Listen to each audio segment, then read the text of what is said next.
खुलुमबाय। आंनि मुङा श्री निजोम नार्जारी। आङो दा दोंसे मेथाइ रोजाबनो सानदों।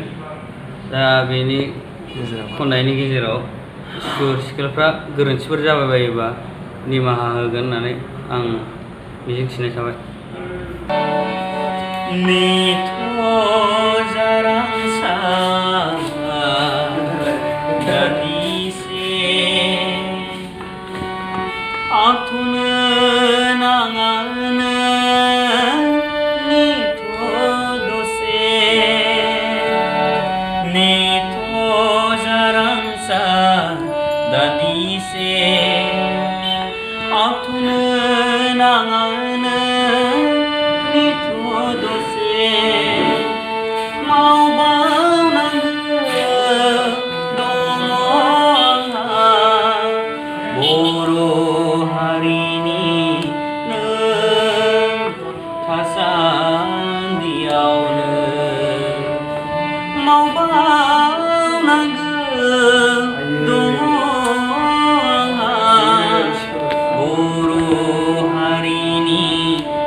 Danise atun nanga